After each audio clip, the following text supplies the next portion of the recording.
আসসালামু আলাইকুম। আশা করি সকলেই ভালো আছেন। আজ আপনাদের সঙ্গে আলোচনা করব ধানের মাজরা পোকা নিয়ে। ধানে মাজরা পোকা কেন আক্রমণ করে এবং কি বালাইনাশক ব্যবহার করতে হবে বিস্তারিত জানতে সম্পূর্ণ ভিডিওটি দেখুন। প্রথমেই জেনে নেওয়া যাক ধানে কয় ধরনের পোকা আক্রমণ করে। ধানে সাধারণত 14 ধরনের পোকা আক্রমণ করে। তার মধ্যে জনপ্রিয় ধানের মাজরা পোকা। মাজরা পোকা একটি ক্ষতিকর পোকা। ধানে 3 ধরনের মাজরা পোকা আক্রমণ করতে দেখা যায়। 1. হলুদ মাজরা পোকা। 2. কালো মাথা মাজরা পোকা। 3. গোলাপি মাজরা পোকা। এই পোকাগুলোর কেয়ার রং অনুযায়ী তাদের নামকরণ করা হয়েছে। এদের আকৃতি ও জীবন বৃত্তান্তের কিছুটা পার্থক্য থাকলেও ক্ষতির ধরন ও দমন পদ্ধতি একই রকম। তবে হলুদ মাজরা পোকা বেশি আক্রমণ করে থাকে। সব মাজরা পোকা হলো নিশাচর। দিনে এরা পাতার নিচে লুকিয়ে থাকে আর রাতে অন্ধকারে এরা চলাফেরা করে। এরা সবাই আলোর দিকে আকৃষ্ট হয়। আপনারা কিভাবে বুঝবেন যে মাজরা পোকা আক্রমণ করেছে?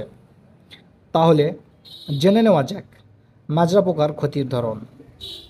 মাজরা পোকার ক্রিয়াগুলো কাণ্ডের ভিতর থেকে খাওয়া শুরু করে।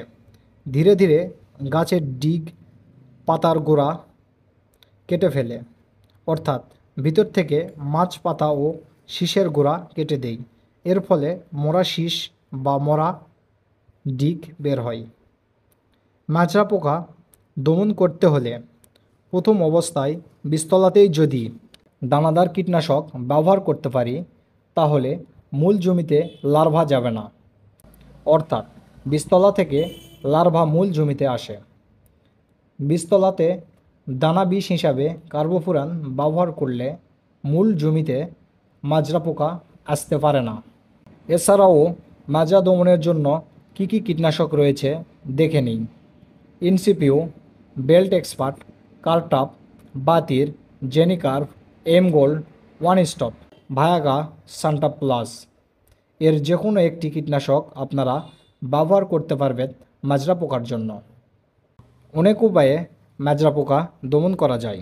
আলুর ফাঁদ ব্যবহার করে মদ ধ্বংস করা যায়। ফেরামন ফাঁদ ব্যবহার করে পুরুষ মদ ধরে নষ্ট করা যায়। প্রতিরোধ ক্ষমতাসম্পন্ন জাত ব্যবহার করা। সঠিক সময় সঠিকভাবে যদি আপনারা ব্যবস্থা গ্রহণ করতে পারেন তাহলে আপনাদের ধানে মাজরা পোকা আক্রমণ করতে পারবে না। আজ এই পর্যন্তই। সকলেই ভালো থাকবেন। আল্লাহ হাফেজ।